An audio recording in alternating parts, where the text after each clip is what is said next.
everyone. My name is Nidhi and welcome to my channel Healthy Mind for Healthy Life. आज के video में मैं आपसे stress के बारे में शेयर करने वाली हूँ, लेकिन उसे जानने से पहले एक छोटी सी स्टोरी सुनते हैं। दो मेढकों की कहानी है। जी हाँ, मेढक जो बरसात में निकलते हैं।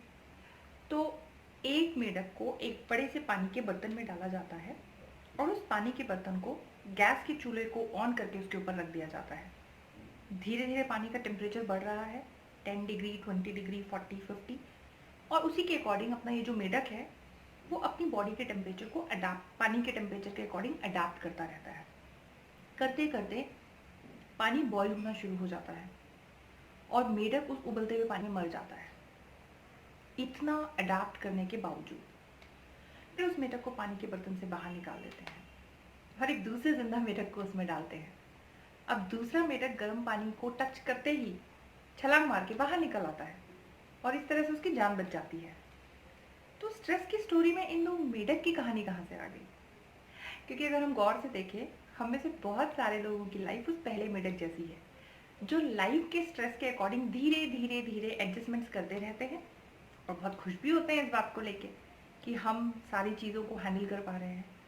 करते करते एक ऐसा मुकाम आ जाता है जब लाइफ का स्ट्रेस इतना बढ़ जाता है कि हमारी बॉडी जवाब दे जाती है, हमारा माइंड जवाब देने लगता है। इनसोम्निया यानी नींद ना आना या बहुत कच्ची नींद आना, बार बार नींद खुल जाना, जिसको हम स्लीपिंग डिसऑर्डर कहते हैं, heart disease, diabetes, hormonal issues, anxiety attacks, depression, panic attack और भी ना जाने क्या क्या इस स्ट्रेस की वजह से हमारे माइंड एंड बॉडी सिस्टम्स में अलग अलग तरह से मैनिफेस्ट होने लगते हैं।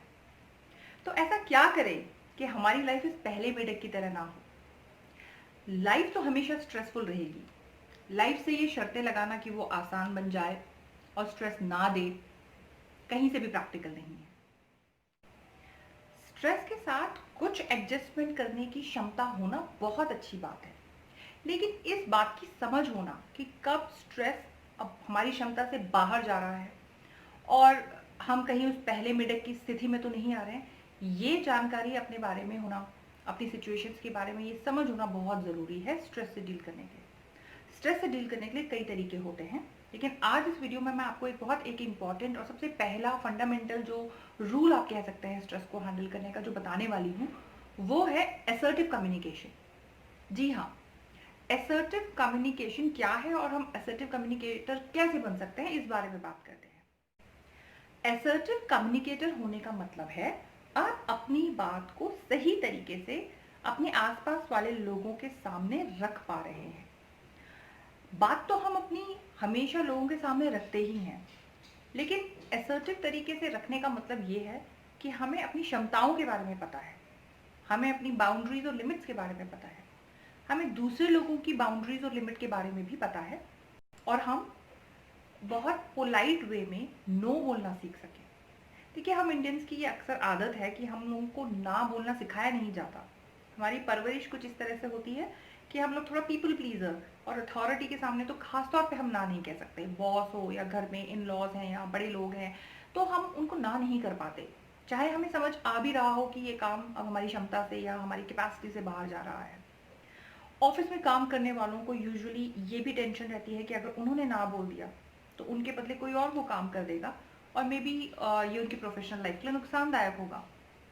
ऐसे ही जो फैमिली में जो लोग हैं, खासतौर पे जो महिलाएं हैं, उनको ये इशू आता है कि अगर वो ना बोलेंगी तो कहीं लोगों को ये ना लगे कि वो स्वार्थी हैं या ध्यान नहीं दे रही हैं परिवार वालों पे।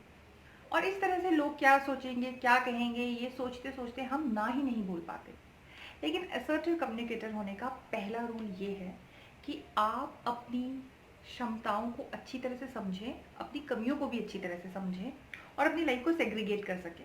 ये प्रोफेशनल लाइफ है, इसके लिए इतना टाइम, ये पर्सनल लाइफ है, ये इसके लिए इतना टाइम, ये फैमिली लाइफ है, इसके लिए इतना टाइम, और आप अपने लिए भी टाइम निकाल सकें। आपकी जो हॉबीज़ हैं, रीडिंग, राइटिंग, साइकिलिंग, मूवी देखना, जो भी है, अपने लिए टाइम निकालना भी बहुत ज़रूरी है, जो आपकी फैमिली एंड प्रोफेशनल टाइम से अलग ही हो तो बेहतर है।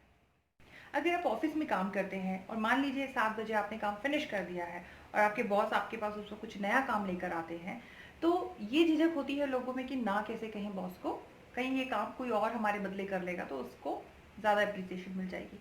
तो मैं यही कहना चाहूँगी कि आप पहली बार ना बोलेंगे तो सामने वाले को अजीब लगेगा, दूसरी बार अजीब लगेगा, थर्ड फोर्थ टाइम से सामने वाले को समझ आ जाएगा कि आपकी लाइफ में और भी प्रायोरिटीज़ हैं।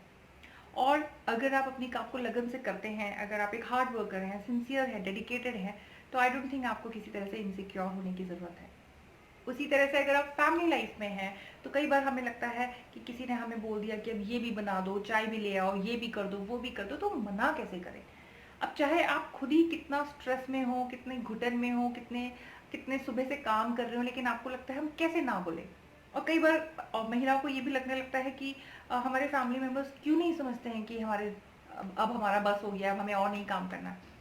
तो प्लीज़ ये जान लीजिए कि आप जब तक खुद से बोलेंगे नहीं, बताएंगे नहीं कि आपकी ये डिमांड्स हैं, आपको ये इश्यूज़ हैं, तब तक कोई अंतर्यामी नहीं होता है। और दूसरों से ये एक्सपेक्टेशन लगानी भी नहीं चाहिए कि वो आपकी दिल की बात बिना कहीं समझ जाए। तो आप अपनी बात सामने रखिए। अगर आप टायर्ड हैं तो कह दीजिए कि अभी थके हुए हैं, रेस्ट करने के बाद ये काम करेंगे, या डेलीगेट कर दीजिए काम, ये शेयर कीजिए, दूसरों से हेल्प लीजिए। लेकिन प्लीज़ ना बोलने में हिचकिए मत, क्योंकि एक दिन तो आप दूसरों का दिल रखने के लिए काम कर लेंगे, 2 दिन 3 दिन इंप्रेशन बनाने के लिए कर लेंगे, लेकिन लाइफ लॉन्ग ये कैसे चलाएंगे। फिर हमारी आदत उस पहले मिनट जैसी हो जाएगी, एडजस्ट करते रहे जब तक बिल्कुल दम ना निकल जाए। तो प्लीज़ अपनी रिस्पेक्ट कीजिए, अपने टाइम की रिस्पेक्ट कीजिए और क्लियर बाउंड्रीज सेट कीजिए। ये प्रोफेशनल लाइफ का टाइम है, ये फैमिली लाइफ का टाइम है, ये आपका अपना टाइम है। जिस तरह से आपका टाइम है उसी तरह से दूसरे लोगों को भी उनकी पूरी उनकी प्राइवेसी का ध्यान रखें और उनको उनके टाइम में डिस्टर्ब ना करें, जैसे आप अपने टाइम में किसी और को डिस्टर्बेंस ना करने दें। जब आप अपनी लाइफ के वैल्यूज़ को, अपने मोटिवेशंस को, अपने जो भी आपकी प्रायोरिटीज़ हैं उसको स्ट्रेटन अप कर देते हैं, उसको प्रायोरिटाइज कर देते हैं, उसको टाइम के अकॉर्डिंग सेग्रीगेट कर देते हैं, आपके लिए आसान हो जाता है उस बात को सामने वाले तक कन्वे करना। दूसरा रूल इफेक्टिव कम्युनिकेशन का है, पोलाइटली ना बोलना आना चाहिए। जब आप बहुत ओवरवेल्म फील कर रहे हो, जब आपको लग रहा हो कि अभी आपकी क्षमता से बाहर जा रहा है, प्लीज़ लर्न टू से नो। एक दो बार आपको भी अजीब लगेगा, सामने वाले को भी अजीब लगेगा, तीसरी चौथी बार से आप खुद देखेंगे कि लोग आपकी ज़्यादा रिस्पेक्ट कर रहे हैं अगर आप ऑनेस्टली उनको बोल रहे हैं कि नहीं बॉस हो गया, इस वक्त मैं और इससे ज़्यादा काम नहीं कर सकता या कर सकती। तो इफेक्टिव कम्युनिकेटर होने के 2 मेन पॉइंट्स हैं। अपनी नीड्स, अपनी स्ट्रेंथ, अपनी वीकनेस को समझिए, टाइम अलोकेट कीजिए। और दूसरा, लर्न टू से नो। पोलाइटली सामने वाले को बता दीजिए कि आपकी प्रायोरिटीज और भी हैं और आप इसी तरह से टाइम एलोकेट करते हैं और अभी आप ये काम नहीं कर पाएंगे। आपकी लाइफ का स्ट्रेस बहुत लेवल तक कम हो जाएगा अगर आप ये दोनों टिप्स और असर्टिव कम्युनिकेशन को अपनी लाइफ में ला रहे हैं। तो स्ट्रेस को मैनेज करने के और भी कई तरीके हैं जिनके बारे में हम आने वाले वीडियोस में बात करेंगे। कई बार हम लोगों की लाइफ का स्ट्रेस इतना बढ़ जाता है कि जहाँ पे प्रोफेशनल हेल्प लेना ही सही है, अपने एरिया के आसपास किसी अच्छे काउंसलर को ढूंढिए। ऑनलाइन काउंसलिंग्स भी अवेलेबल हैं। वीडियो के एंड में आपको ऑनलाइन काउंसलिंग से रिलेटेड जो भी फ़ोन नंबर और ईमेल आईडी है वो प्रोवाइड करा दिए जाएंगे, आप हमारी भी हेल्प ले सकते हैं। लेकिन प्लीज़ स्ट्रेस को नज़रअंदाज मत कीजिए, पर एक हेल्दी लाइफ जीने के लिए, एक होलिस्टिक लाइफ जीने के लिए अगर आप कदम नहीं उठाएंगे तो फिर कोई भी आपकी मदद नहीं कर पाएगा। उम्मीद है आपको आज का वीडियो अच्छा लगा होगा। आपको स्ट्रेस से रिलेटेड कोई भी इशू है, कोई हेल्प चाहिए, you can always contact to us. Thank you for watching this video. See you in the next one. Bye.